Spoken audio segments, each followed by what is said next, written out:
This is part of the series I'm doing for myself to keep track of everything. I wanted to go over all these synergetic topics going on. I have my binder here and I need to write down everything.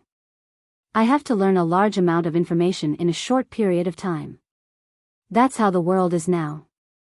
My goal since I was young has been to have a small farm. A lot of people would say that's not profitable, but it's not about profit at all. It's about freedom and sustainability. This is a multi-generational thing. Personally, I've had to go over and over again, learning about how the world works, doing research to find which industries I should get into, which are prosperous, and which won't have jobs in the future. It's like following the yellow brick road philosophy, and that takes a long time. While learning programming, for example, you have to know which languages will suit you best and how they're used in various industries. This research has been directed and goal-oriented for the past year. I have a background in farming and gardening, and I've researched how buying land works. I realized farming isn't sustainable for the average single person unless you have technology. It's not about making substantial profits, it's about being free from corporations and sustaining myself for life. I want to buy land, live off it, and make enough money to avoid starvation while being free from worrying about job security in the future.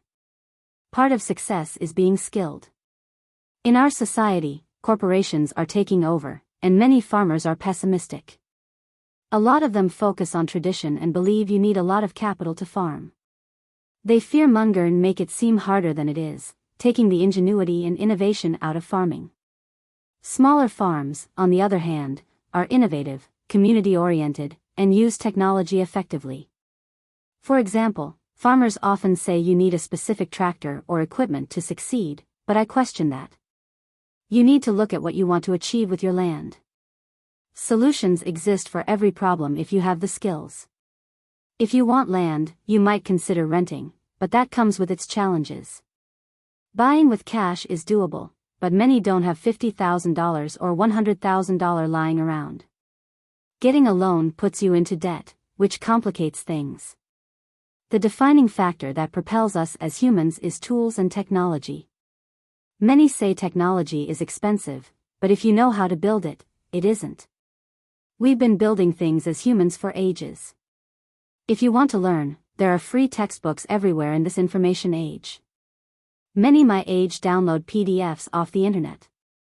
To learn everything at once may seem complex, but the key is knowing what you want to build. My plan is to put everything out there so I can look back and tweak as needed.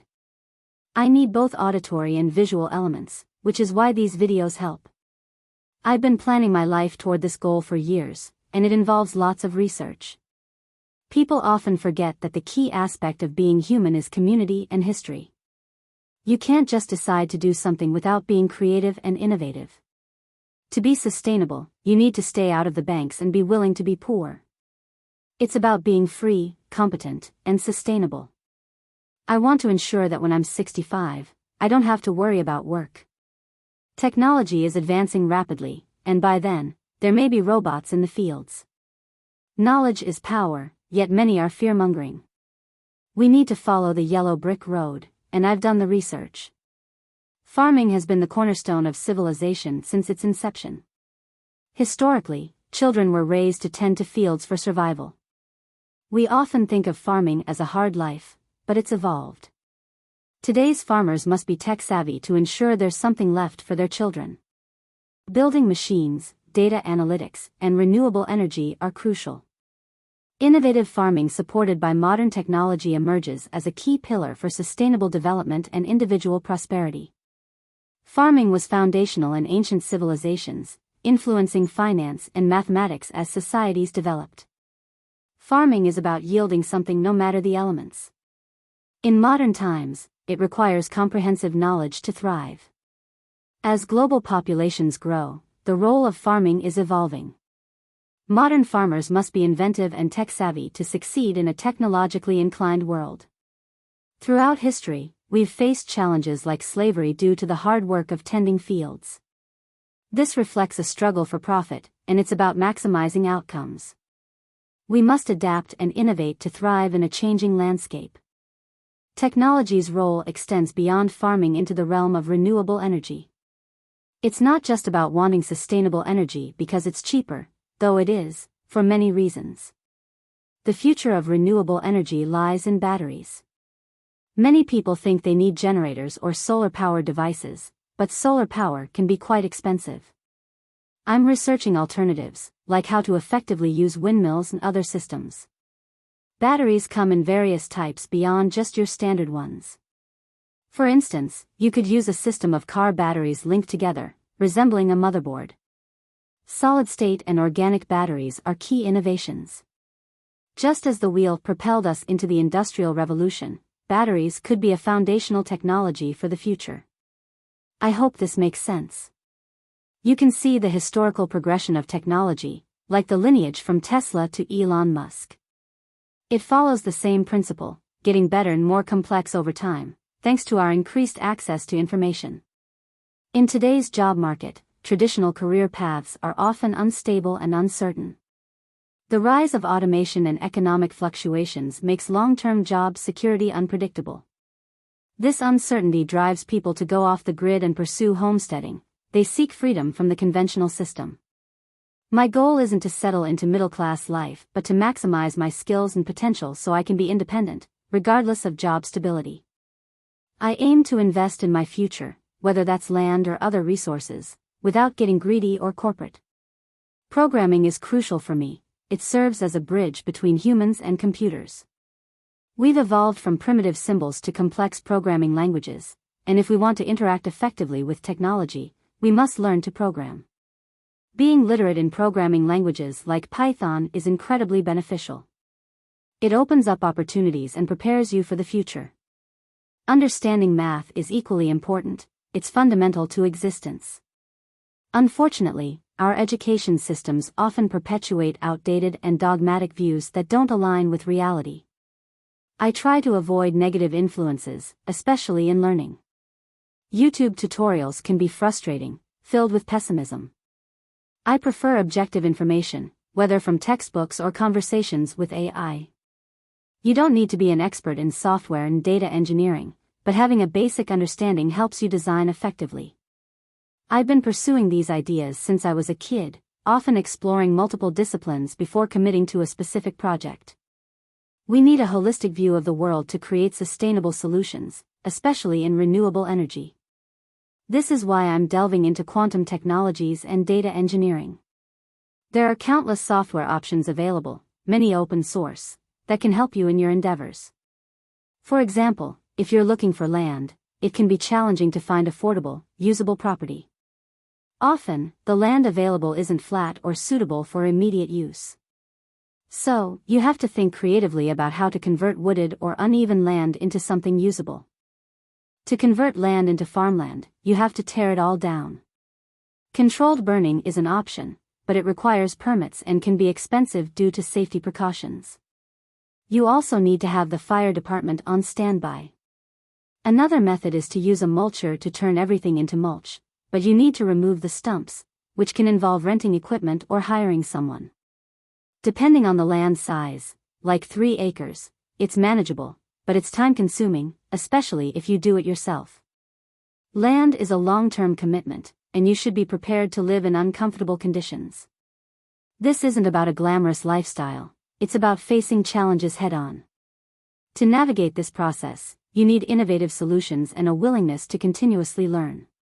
Stay informed about the changing world and be cautious of biases and fearmongering. Instead of being hands-on, you might consider building a robot equipped with cameras and sensors for remote management. You can use lasers and algorithms to create a 3D image of the land, programming the robot accordingly. Robotics is more accessible now, and with programming knowledge, you can accomplish a lot. Understanding software, data, and mechanical engineering basics can be beneficial. For example, you can rent a CNC machine for metal cutting, which is a practical tool for creating custom parts. While 3D printing is another option, it can be costly. Instead, consider making molds or using CAD software to design parts accurately before cutting them from sheet metal. The principles behind these technologies have been around for a long time. Whether it's woodworking or modern robotics, the fundamental ideas remain the same. just the materials and methods have evolved. Staying ahead requires a blend of ancient knowledge and cutting-edge techniques. Mobile robots in agriculture are advancing rapidly, focusing on efficiency and sustainability. These robots can handle tasks like planting, spraying, harvesting, and monitoring crops, minimizing the need for human intervention. The key is to apply basic engineering principles with the right tools to create efficient systems. Agricultural robots have come a long way since the 1960s, now featuring advanced sensors and navigation systems that allow them to operate safely in complex environments. If you're considering mulching or clearing land, tools like a forest mulcher can help. Renting this equipment often requires certification, so be prepared to learn how to operate it. Ultimately, the goal is to cultivate land sustainably, without relying on commercial farming practices, and to live independently. I uploaded, but it was just too long, so I'm trying to find a new workspace. I was doing mind maps, trying to work that out, but it also wasn't good because it wasn't registering. Let me reopen this. So, I wanted to talk about the most fundamental things. We have a lot to cover, and I want to get the basics down. The first thing that came to my mind was someone talking about their experience with buying land. They were complaining the whole time, being negative, not offering solutions, just following the same cookie-cutter approach. I hate when people do that. It's discouraging for everyone, and they leave behind a legacy of, "I did it," without showing creativity. That's not how the world works, not historically, at least. In the past, you had to think creatively. He was saying he had to install a pole for electric power and set up sewer and everything. My response was, power? That's an easy fix. Why would you spend $10,000? He didn't say how much it cost, but I have a background in this stuff, so I know that putting up a power pole can cost about $10,000 to connect to the grid. You can easily get around that with renewable energy and by building your own infrastructure with batteries. Using renewable energy and batteries is a different topic, but you can build your own infrastructure.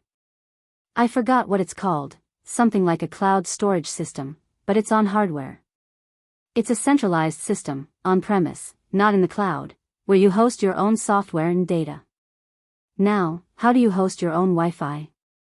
Well, with a centralized architecture, you get a network-attached storage (NAS) device, connect it to a router, and avoid using a service provider. You want an on-premise infrastructure that uses local storage, not the cloud. You can set up a local area network, LAN, use protocols like SMB, CIFS, or NFS, and then get a wireless router connected to a battery. Set up the IP, SSID, and DHCP server. If you're in the middle of nowhere, you need a portable wireless router or travel router. Then you connect a NAS device to the router via Ethernet, and this allows you to store and access files on your own network. You'll need a battery-powered setup, like a renewable energy battery pack, to power the system. A NAS is a file storage device that connects to a network, letting multiple users access and share files centrally. It offers features like data redundancy, backup solutions, and media streaming. You can use it in personal or business environments, but I want to access the internet too. To access the internet in a remote area, you need a portable wireless router with mobile broadband, like 4G or 5G. Some routers support SIM cards for internet access. Or, you can use a mobile hotspot. I'm going to check if there are any textbooks that explain how to do all this. I'll look on Z Library and LibGen for networking fundamentals or something that covers setting up Wi-Fi without an internet provider in the middle of nowhere. These solutions would use renewable energy like batteries, solar, or wind. Wind power depends on the geography of the land, but biomass could also work. Biomass energy comes from organic materials like wood or manure, which can be converted into energy. You could use solar, wind, and biomass together, storing the energy in a battery. Then there are solutions that use chemistry, like combining metals such as copper with condensation and evaporation processes. Thermochemical energy storage uses chemical reactions to store and release thermal energy. Metals can play a role in heat transfer, but I feel like that could be a fire hazard. There are also metal organic frameworks, MOFs, which can absorb and release gases or vapors, and phase change materials, PCMs, where metals store and release energy by melting and solidifying. Depending on what you're willing to do, you could have a small lab to combine different approaches. The reason I brought up metals is because they're valuable in many ways, and if they're part of your waste, you might as well use them. It's just on principle, following a logical framework. Everything is interconnected, that's the way you have to think about these things. Everything is interconnected in the ecosystem you're building. Chemical looping, you need multiple solutions for one problem, and you need to explore what's out there. Chemical looping involves metals like iron or copper oxides for efficient combustion or gasification and capturing CO2 in the process.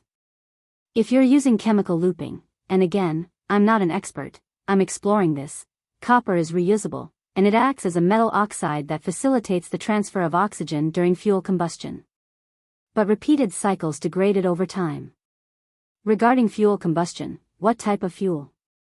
Coal, oil, biomass, hydrogen, synthetic fuels, waste to energy.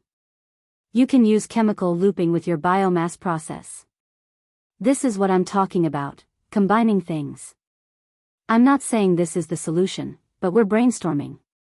You also have salinity gradient power, similar to how your cardiovascular system works.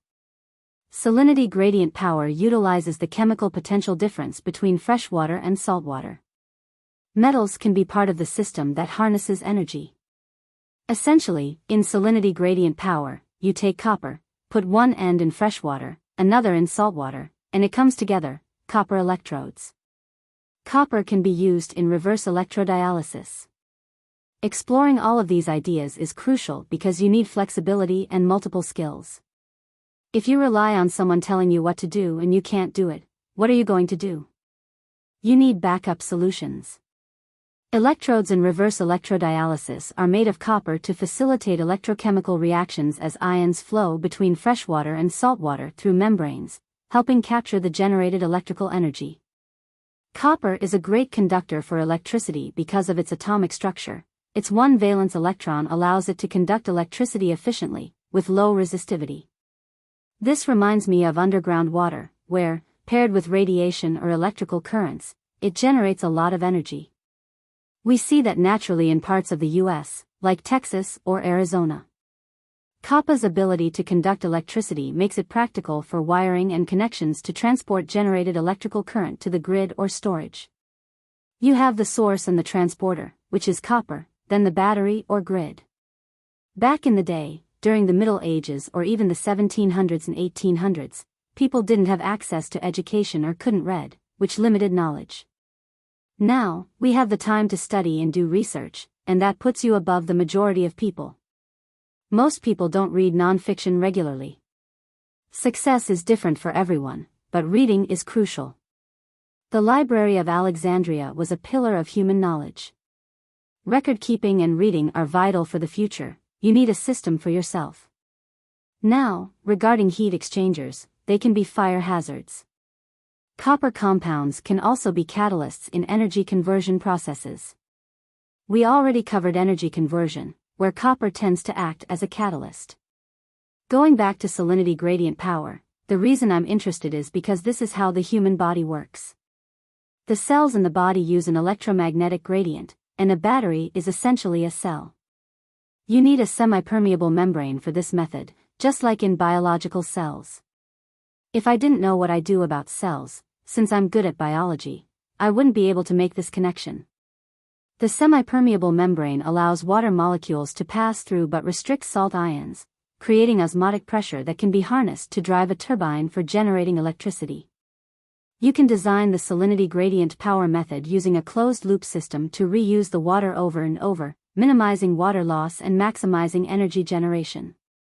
This is not a single solution, but one of many that can hook up to your battery grid with renewable energy sources.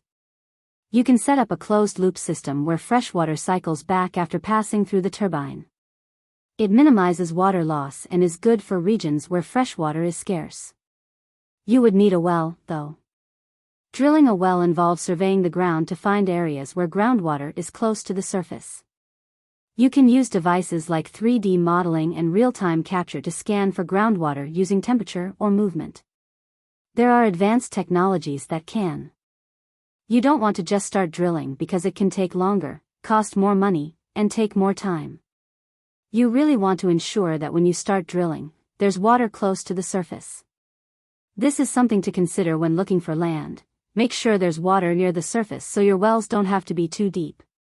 Ground penetrating radar, GPR, is helpful here. This technology pulses to image the subsurface and can identify water tables and other geological features. Another method is electrical resistivity tomography, ERT, which measures the electrical resistance of subsurface materials. Since water has a different resistivity than soil and rock, this allows for identifying water-saturated zones. Thermal imaging, or infrared thermography, can also detect temperature differences that might indicate the presence of water underground, as groundwater can affect surface temperature. If you can't rent this equipment, you can buy it and resell it later. You don't have to keep it forever. 3D modeling and remote sensing are also useful, using satellite imagery and aerial surveys. Advanced software can create 3D models of subsurface conditions, highlighting potential areas of groundwater. Seismic methods measure the movement of seismic waves through the ground to infer geological structures and locate water. The data from these technologies needs to be interpreted correctly, which requires expertise. But we live in the age of information, so you can just look it up, download a PDF, or read the owner's manual. Before I go back to the turbine, let's talk about well drilling. You need a permit for that. We're talking about drilling wells in soft soil regions, not somewhere like Arizona. Don't even bother. It's up to you, but it's extremely expensive. That's why land in places like Arizona and Texas is cheap. There's no water, and without water, you're in trouble. Well drilling becomes necessary unless you have local water or you can hook up to the infrastructure by installing pipes. Drilling a well typically costs between $3,000 and $9,000, depending on where you are. In soft soil, if you know where the water is, it can cost around $3,000 to $5,000 and may take just a day or two to complete. You can get a permit and a license in a few weeks, and after some hands-on training and renting the equipment, you can drill your own well for less than $3,000, close to $2,000, all legally. Sure, some people drill wells illegally, but doing it the legal way ensures you know exactly what you're doing. Paying someone else to drill a well isn't just about the well itself, you're also paying for their expertise and time. Back in the day, people used to do everything themselves around the house. Today, we're doing the same thing but in a more complex world with more regulations. Now, let's get back to the turbine. A turbine is a mechanical device that converts kinetic energy from fluids like water, steam, or gas into rotational energy. This takes us into physics. We have water systems, steam systems, and versatile energy systems using biomass, thermochemical energy storage, phase change materials, or chemical looping. A turbine can use both water and steam, and you can create a closed-loop system where steam is reused. After steam passes through the turbine and generates energy, it can be cooled in a condenser, turning back into water and pumped back into the system. This closed-loop system efficiently uses both water and steam, minimizing waste. It's similar to what steam engines did for trains. So, you need a condensation system to cool the steam. You might ask if such systems already exist and whether it's cheaper to buy or make them. It's important to do your research and figure this out for yourself. In summary, after steam passes through the turbine, it's cooled in a condenser where it turns back into water. This water can then be pumped back into the system. A turbine setup that uses both water and steam, combined with a salinity gradient power method, which uses salt water and fresh water, can create an efficient closed-loop energy system. The turbine captures kinetic energy from both water and steam, while the salinity gradient system employs methods like pressure-retarded osmosis or reverse electrodialysis to harness energy from the difference in salinity. You can generate heat using biomass, solar, wind, chemical looping, or thermochemical energy storage, and convert water into steam. You then decide which renewable energy source best matches the salinity gradient power method to create a sustainable energy solution. Let's do this. You need your renewable energy source for steam, using heat. So, you have solar thermal energy. Solar thermal systems can efficiently generate heat to convert water into steam. It doesn't take much heat, just enough to boil it. You can even use fire, but that requires wood, coal, etc. This can be coupled with a salinity gradient system to utilize waste heat, either for preheating or driving steam generation. The compatibility is excellent, as both systems can operate in tandem. Chemical looping can generate high-temperature heat while allowing for efficient carbon capture. The heat produced can drive steam generation. Thermochemical energy storage systems store heat and release it as needed, providing a stable source of heat for steam generation, helping manage fluctuations in energy supply. So, we have solar thermal energy, and we have thermochemical energy storage. This offers flexibility when integrating with the salinity gradient process. A metal-organic framework can store and release gas, which could be used as energy storage for steam in this case. Phase change materials, PCMs, can absorb and release thermal energy, providing stable temperatures for steam generation. They help manage thermal energy more effectively. PCMs can buffer energy supply and ensure consistent steam generation. These are all about managing the storage and flow of the steam. Again, generating heat is key. You have solar thermal energy, biomass, and wind. All of these work together to create an efficient system that leads into batteries, but batteries are a whole other topic we'll discuss later. To generate steam, you'll use a renewable source. The focus should be on energy storage and ensuring that no kinetic energy is wasted. The motto is, no kinetic energy is wasted. Everything is being reused. For example, water acts as the medium, and steam adds extra energy. We reuse the steam in a loop back into water, so nothing is wasted. The challenge is heat. Why do we need heat? Heat expends energy to create energy. Where can we get heat for free? Biomass, solar thermal energy, and wind can generate heat through thermals. The question is the need for steam greater than the energy required to create the heat? This is where math comes in to calculate the steam-to-heat ratio. Can we buy something that already exists? Think about train engines. Is there a product that uses renewable energy, paired with water, steam, and heat, that connects to a battery system using a salinity gradient system, along with a turbine for kinetic energy via rotational physics? There isn't currently a widely available product that combines all these specific energy elements, but there are technologies in development. Some systems integrate solar thermal energy, steam turbines, and battery storage for energy management. They may not use salinity gradient energy, but they combine thermal and kinetic energy generation. There are pilot projects exploring salinity gradients using RED and PRO technologies to harness energy from salinity differences. These projects often focus on salinity energy without directly integrating steam or thermal generation. Some thermal energy storage systems use phase change materials or molten salts to store heat from renewable sources. You also have hybrid renewable energy systems combining solar, wind, and battery storage. While these may not directly include salinity gradient power, they provide reliable power.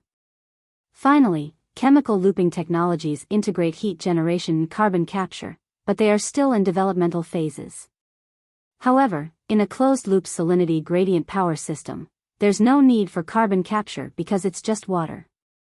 Solar thermal energy, biomass, and wind provide heat without carbon emissions, making it a clean, sustainable, and renewable system. Nothing on the market does all of this yet, but more research is needed. Land is tricky and depends on what you're dealing with. I discussed land a lot in the first Chicken Show episode.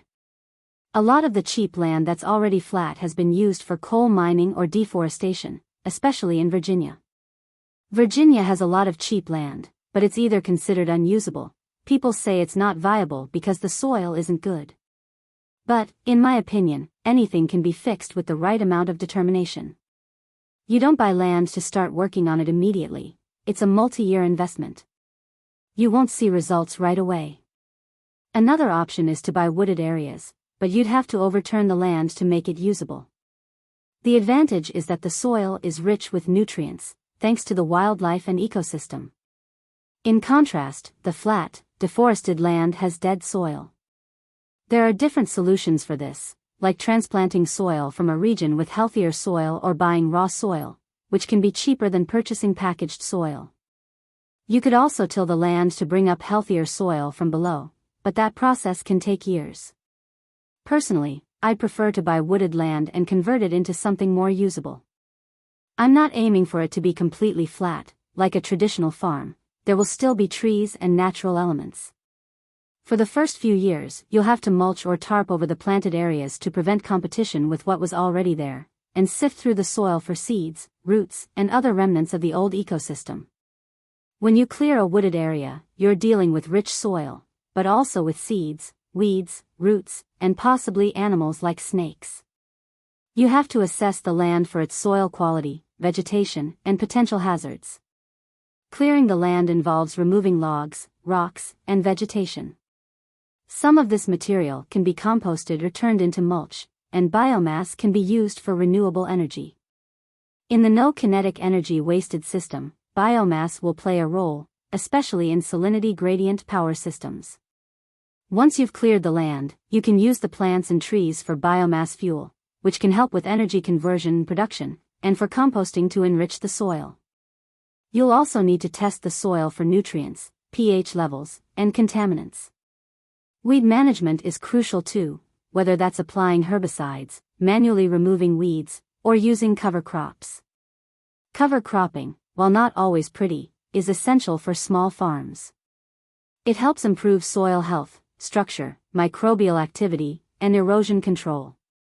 It stabilizes the soil and fixes nitrogen, reducing the need for synthetic fertilizers while also suppressing weeds and retaining moisture, saving water in the long run. If you're managing a small farm, like the 3 to 5 acre plan I'm working with, it's important to have a broad knowledge base across different fields. This helps you adapt when challenges arise. For instance, just because Virginia has cheap land with poor soil doesn't mean it's impossible to farm there. With determination and the right strategies, there's always a solution. Elon Musk is a big inspiration for me. He became the head of SpaceX and learned about rocket engineering because no one else would take the job. He advocates for self-teaching, and that's what motivates me. So, let's talk about biodiversity and soil amendments. Based on the soil test results, you'll need to add organic matter like compost or manure. We have compost from breaking down the land. After that, you'll add necessary minerals like lime or fertilizer to enhance fertility and structure. I asked myself, what is lime and where does it come from? Lime is a soil amendment made from limestone, a sedimentary rock primarily composed of calcium carbonate. When limestone is heated, it produces quicklime, calcium oxide, which can then be hydrated to create slaked lime, calcium hydroxide. Let's consider the natural sources of lime. Which regions of the United States have it the most? Lime can be found in the Midwest, Southeast, Northeast, and Central and Southern Plains. It's widespread across the U.S., so if you buy land here, make sure to survey it for natural sources of lime that can help amend your soil. Conduct a land survey for naturally occurring reservoirs of lime. Different parts of your land may have varying levels of lime due to factors like topography, drainage, and previous land use. When you do soil testing, be thorough across your property. You can even create a chart or a 2D draft using CAD software to map the levels of lime. Elevated areas may have different drainage patterns, affecting lime and nutrient accumulation. For example, hills might have more lime-rich soil due to erosion and runoff that deposit minerals. When considering land, some people might suggest looking for completely flat areas. However, elevated land can have beneficial resources like lime that you want to exploit. Hills can accumulate nutrients that are advantageous for soil amendment. It's important to understand your land and work with it, much like a scientist or engineer would. For instance, if rainfall sits on flat land, that's not ideal because it can lead to poor drainage. In contrast, hilly areas allow for better drainage and mineral deposits from rain. Flat land might be economically favorable for growing crops, but it's essential to consider long-term health and sustainability. Instead of relying solely on external sources for lime, think about what you can utilize from your own land. Let's not just plow everything down, let's work with what we have. Flat land can lead to water pooling, which I've seen when people try to mow lawns that are completely flat. Depending on the water movement in the area, you can end up with muddy, marshy land that is barely usable. While it's not entirely unusable, some amendments are necessary to make it functional. However, there are solutions for everything. Flat land can lead to water pooling, causing issues like soil erosion, nutrient leaching, and poor drainage. In contrast, hilly terrain allows for better water movement, reducing waterlogging and enhancing soil aeration. Hilly areas have their advantages. They allow for lime and mineral accumulation, contributing to soil health and mineral richness. This is particularly important for patchy land. When discussing farming, we shouldn't just listen to large farmers focused solely on profit. Instead, we should think about small farms and community-based efforts, like those selling at farmers markets or running small stands. By assessing natural resources like lime on your land, you can enhance soil fertility without relying heavily on external inputs. This approach not only saves costs but also promotes sustainability. Sustainable practices that focus on soil health and resource management can lead to more resilient farming systems. We want to focus on resource management when making amendments, which will lead to healthier crops and potentially higher yields over time, rather than short-term gains that deplete the soil. Diverse landscapes tell a story, and we must be flexible with that narrative. These landscapes support a range of ecosystems that can be utilized for various goals in land development. A holistic approach is essential. Now, regarding soil depth, elevated areas may have deeper soil profiles that retain more nutrients, including lime. While flat land is often sought for farming, it doesn't always provide the same mineral benefits as varied terrain. Soil testing is crucial since soil compositions can differ across your property, leading to variations in pH and nutrient levels. Elevated areas and those receiving runoff can accumulate more minerals, including lime, while other areas may lose nutrients. Let's discuss that further. Areas that receive runoff can accumulate more minerals, including lime, while others may leach away nutrients. When you have hilly terrain on your land, you can engineer it in a way where you have runoff and makeshift gutters, manipulating rainfall on your property to facilitate nutrient, mineral, and lime production. This is called contour farming, where you plant along the contours of the land. It helps reduce erosion because these hilly areas have deep soil with lots of nutrients, promoting water retention and allowing nutrients to percolate into the soil. Terracing slows down water flow, reducing runoff and giving more time for water to infiltrate the soil. There are shallow vegetated ditches, called swales, that capture and direct water runoff. Swales and contour farming help distribute moisture and nutrients evenly across the landscape. By combining contour farming, terracing, and swales, you can engineer your land and water flow so everything works together. It's like creating a system where water flows exactly where it needs to, enriching areas with minerals. Check dams are small barriers built in channels that slow water flow, encouraging sediment and nutrient buildup. One of the benefits of learning about this is realizing how it reflects the bigger picture. We are microcosmic expressions of the universe. When you learn these land management principles, you can apply them to understanding your own mental state and psychology. This is similar to how metaphors work, like in the Bible, where physical actions mirror internal psychological processes. Farming is tied to the human condition. Being in touch with the land is integral to health, both physically and mentally. Cover cropping can help stabilize soil and improve moisture retention, facilitating the natural nutrient cycle. By engineering the landscape this way, you enhance the natural processes that promote soil health, making your land more productive and sustainable. Agricultural practices and land management from the past can influence soil composition and lime levels. If you're buying land that's been farmed for generations, it might be depleted of minerals. Continuous cropping without proper management leads to nutrient depletion and affects soil health. You need to check the history of the land use. In the farming sector, land selling is very private, and there's a lot of politics involved. Farming practices today are often one-dimensional and driven by money. Land that has been monocropped may struggle to support diverse plant species, limiting its agricultural potential. If you're looking at hilly terrain or wooded land, that can be a good thing, even though it's often cheap in places like Virginia where the soil is considered dead. But you can still engineer it. People want the work already done, but if you go in with the mindset of painting it yourself, you can design it the way you want.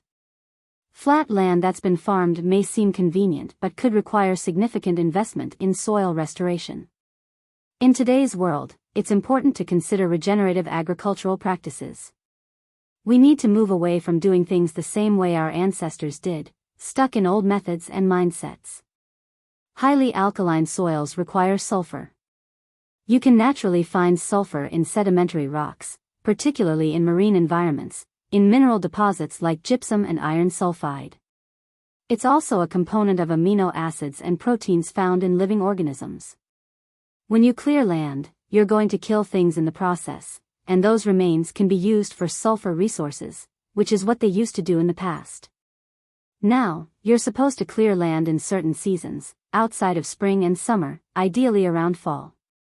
When you're surveying land, you need to know what types of habitats are there and work around them. Use methods like thermal scanning to find out where animals are and provide areas for them to relocate to. You want to conduct a thorough survey to identify habitats and their specific needs. Work with wildlife biologists or ecologists to understand the best practices for relocating species, and create a safe relocation site with adequate food and shelter.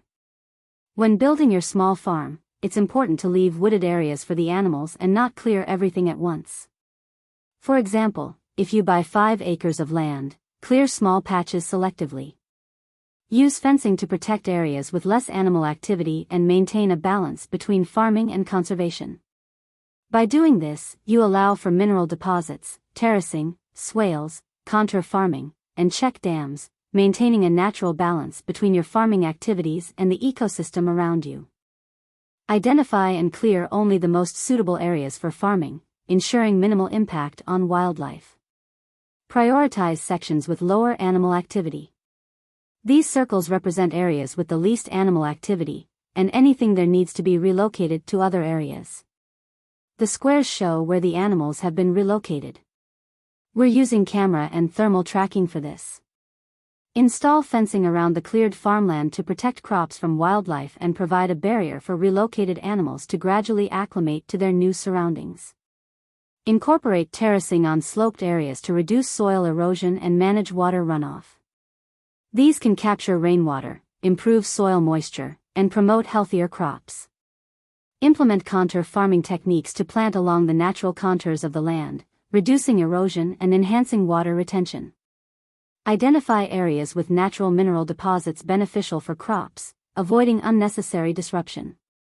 Maintain buffer zones of natural vegetation between your farm and the remaining wooded areas to provide wildlife habitat and mitigate edge effects. Consider agroforestry practices, integrating trees or shrubs within the farm layout to promote biodiversity, improve soil health, and provide shade.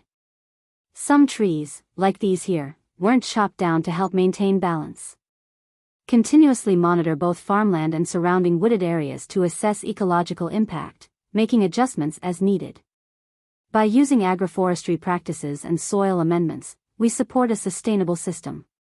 Returning to the original question, within the 5 acres, where can we naturally find sulfur? When you clear areas, biomass can be a key resource. Biomass is like the Holy Grail. It provides sulfur, energy, and can be converted into usable forms for turbines, etc. In rocky outcrops or mineral deposits, sulfur might be found in forms like gypsum or pyrite. Certain bacteria in the soil can also produce sulfur, so we can set up a sulfur farm using these bacteria. Identify sulfur-reducing bacteria, such as desulfovibrio and thiobacillus. To support these bacteria, create a low-oxygen environment in the soil, rich in organic material. You can introduce the bacteria either through commercial inoculants or by encouraging natural populations. Monitor and maintain conditions favorable for bacterial growth, such as moisture levels and organic content. As the bacteria metabolize organic matter, they will produce sulfur compounds that improve soil fertility, benefiting crops. For sulfur, biomass from cut-down plants can be used, or you can identify land areas high in sulfur and transplant the soil. You can also identify sulfur-producing bacteria like desulfovibrio and thiobacillus, ensuring the soil has low oxygen and organic material to feed them. Inoculate the soil by introducing the bacteria either from commercial sources or by cultivating them in controlled environments. Regarding bacterium inoculation, it involves introducing bacteria cultured under controlled anaerobic conditions back into the soil. This process can enhance nutrient availability, improve soil structure, and promote biomass decomposition. Additionally, sulfur and nitrogen-fixing bacteria are vital for soil fertility. Nitrogen-fixing bacteria, like rhizobium, form symbiotic relationships with legumes such as beans and peas, enhancing soil fertility by converting atmospheric nitrogen into usable forms for plants, like ammonium and nitrate. These bacteria play a significant role in nitrogen fixation, creating a nitrogen-rich soil in areas where legumes grow. In conclusion, bacteria and worms are essential for healthy, nutrient-rich soil. By understanding and fostering the right bacteria in the soil, you can promote plant health, improve mineral accumulation, and boost resilience to environmental stress. This holistic approach mirrors human gut health, where good bacteria lead to better overall health. For plants, fostering bacterial growth in their roots is key to sustainable farming. So, what about worms? What do worms do for us in the soil? What kind of worms do we need, and do they produce any compounds? Socrates was one of the smartest people because he never answered questions, he only asked them. Then people discussed them, and eventually, you got your answer. The most important thing you can do when learning is to ask questions, no matter how dumb they may seem. As you ask questions and think about them, you get smarter. It's like exercising your mind. Worms, particularly earthworms, perform soil aeration. They create channels that improve drainage and aeration, break down organic matter, and contribute to nutrient cycling. Their feces, or castings, are rich in nitrogen, phosphorus, and potassium, enhancing soil fertility. Worms and their castings enhance drainage, aeration, soil aggregation, and overall soil structure. It's basic knowledge that worms are amazing. The most beneficial worms are earthworms, such as Lumbricus terrestris, and red wigglers. On a small farm, it's a good idea to have worm and bacteria farms. These controlled environments help maintain healthy populations. If something happens to your soil, like a decline in worms or bacteria, you can reintroduce these populations. What could lead to a reduction of worms or bacteria in the soil? Heavy machinery or foot traffic can compact soil, making it harder for worms to burrow. Chemicals like pesticides and herbicides can harm beneficial microbes and worms. Poor drainage, extreme pH levels, erosion, or lack of organic matter can all negatively impact the soil ecosystem. Having a healthy compost bin is key. Compost bins recycle organic waste into nutrient-rich compost through aerobic decomposition, and worm farms, vermiculture, help by using worms like earthworms and red wigglers to produce nutrient-dense castings that improve soil fertility. A healthy compost needs a balance of nitrogen-rich, greens, and carbon-rich, browns. You also need to keep the compost moist but not too wet, and regularly turn it for aeration. Some bacteria need environments with low oxygen flow, like desulfovibrio and Clostridium species, which produce sulfur compounds. Temperature management is crucial in composting, ideally between 130 degrees Fahrenheit and 160 degrees Fahrenheit. The pH should be around 6.5 to 7.5 to support a diverse microbial community. When thinking about soil health, it's helpful to compare it to the human gut microbiome. Just as fermented foods benefit human health, a rich soil microbiome enhances plant health. If your crops have diseases, it may not just be the soil minerals but also the bacteria in the soil, or a lack of worms. So, soil health is closely related to its microbiome, just like human health is tied to gut bacteria.